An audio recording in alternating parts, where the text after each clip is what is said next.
Welcome back to the channel. My name is Steven. I'm a pharmacist and I own 52 units of real estate. So I had a great question in the comments asking for doing taxes, is it better to itemize your deductions or do the standard deduction? And for me, full disclosure, I'm not a CPA. I just did my own taxes on Turbotax since 2017. Despite owning a 90 unit real estate portfolio at one point, now down to 52. So I've been doing my own taxes myself. I just gather all my I do my W-2 income, which is easy. I get my dividends income from my Vanguard index funds, from my Charles Schwab index funds. I get all my dividends from my bank accounts my high yield bank accounts that I own. I get all the income and expenses, so the rental income, the expenses for all my properties, each broken one by one. And I get my income from my coaching business, my course business. I claim my income from my YouTube now because that's a new stream of income for me, and I get income from affiliate marketing. So all these little streams of income that I get, I just tally it all up, and then I get my total. And then I'll see if I get a tax refund or I owe some taxes. So ideally, you don't want too large of a refund. You don't want too large to owe taxes. You want to be in a happy medium. But for me, I own a bunch of LLCs, or yeah, LLCs. Sorry, LLCs. And the minimum tax requirement for each LLC is $800 a month to the Franchise Tax Board of California, right? So I own I forgot like five LLCs or whatever.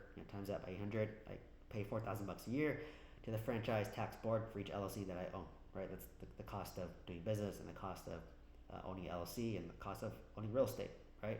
For better or for worse. Anyways, so for me, what I do is on TurboTax is actually pretty user friendly. I hope TurboTax sponsors me one day because I've been using them for 7 years now, since 2017. And by all means, my tax returns, if I were to hire a CPA to do it, would probably cost honestly $5,000 to $9,000 easy. But with TurboTax, a couple $100, and but it takes me a week or two to get input all the information. But it gets easier and easier every year, and as long as you're good of your documents, that's all it really is, right? So I have a business bank account, a business credit card, and P&Ls for my apartment, so it's easy for me to track my expenses for each property, right? So it's not too difficult for me once you organize stuff. I've been doing this for 7 years. So back to the question, is it better? So the specific question is, if you own a primary residence in a high cost of living state like California, so Los Angeles specifically, and I can relate, I had a primary residence in San Francisco and Livermore, Los Angeles, all expensive, Schedule A, right? Schedule E is for rental properties. So I used to have a primary residence that would house hack. So to kind of side tangent, if I rented out 75% of my house, then 25% of my house was Schedule A, 75% of the house was Schedule E, right? If the house was completely rental, it's 100% Schedule E. If it's 100% primary residence, it's 100% Schedule A, right? Just to get that out there. So it's been a while since I've done a Schedule A because I've just been living in an apartment for the past 4 years. This is the first time I've been living in a primary residence.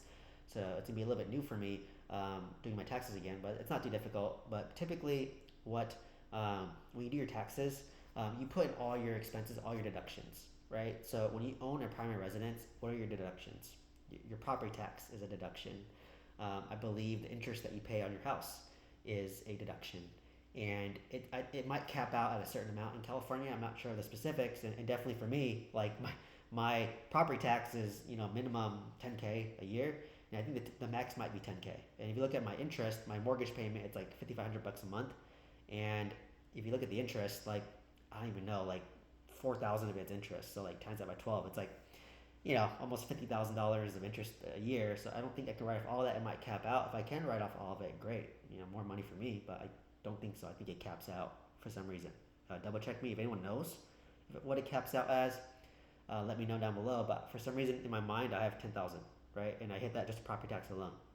So you put in all your expenses, right? So you'll put in your property tax, your insurance, your interest, and then you put that into TurboTax, right? And then all the other deductions that you put in there as well, right? If you, they'll ask you a bunch of questions and you just go down one by one, answer it, right? And then at the end, once you put in all your income, all your expenses, all your potential deductions, it's pretty user friendly, right? Literally, they just ask you, what is the interest on your primary residence?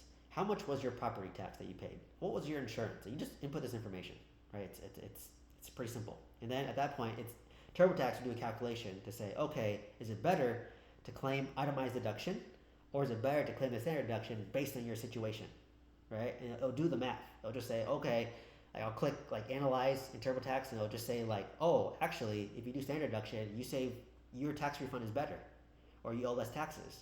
Or if you do itemized deduction, it's better this way. So I'll actually tell you and recommend you which way to go, which is why I like TurboTax, right? Like that's why I don't really know. Like I don't pick myself itemized versus standard deduction. I literally just input all my information into TurboTax, and TurboTax will tell me whether to do itemized deduction or standard deduction, and which one will save me more money and pay less taxes. That's the ultimate goal, right? And I live in Southern California, Los Angeles. I bought this house for what is it, $90,000. I put 5% down.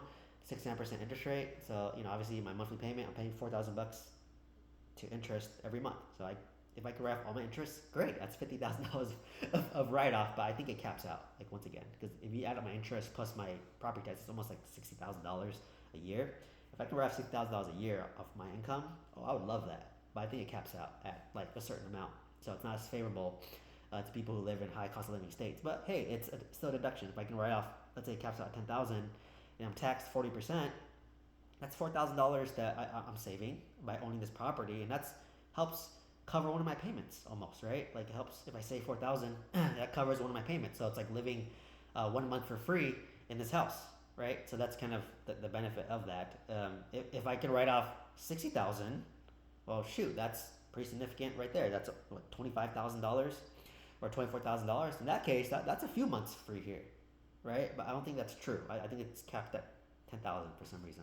But stay. $10,000 tax write-off, I get $4,000 back. That covers, the January payment, kind of. So, that's kind of the perks of owning a primary residence, right? And, if for those who live in a cheaper area, well, maybe you can utilize the $10,000 more versus me here in California. I cannot use it as much. So I went through all this just to say, I use TurboTax, so please sponsor me, number one. Number two is, if you use TurboTax, you just input all the information in there, and it'll tell you whether to do itemized deduction or standard deduction. It'll analyze it. Which one saves you more money, it'll go that way. Some years, I remember when I did it, some years standard deduction was better for me. Some years, itemized deduction was better for me.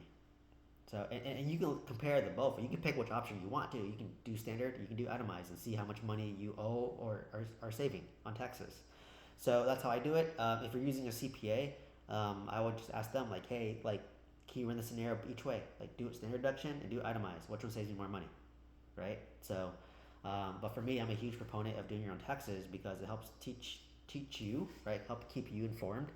And for me, I still like to do my taxes, but what I'd rather do is instead of paying a CPA to crunch all these numbers, I'd rather talk to like a tax advisor who can help me strategize tax strategies, right? To optimize this. And even like with TurboTax, they have a forum where you can Google questions, and other people go through the same situation. Like I remember when I sold my mobile home park, I didn't know how to do that in TurboTax. So I just searched it up, like, oh, how do you sell it? How do you break it down? And it did it for me. So, like I said, I've literally been using it for 7 years, so please sponsor me.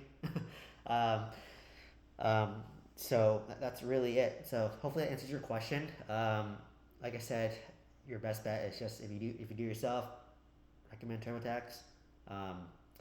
They make it pretty simple for me. Like I don't really know much, but I just let them, they do the analysis. Or if you have a CPA, then just ask them, hey, like what option A versus option B, itemized versus standard, like which one's better for me. So anyways, went a long rant here, but hopefully this answers your question. Let me know if you have any further questions, or please give me some clarity down below if I made mistakes. I'm learning too, and I'm not a CPA.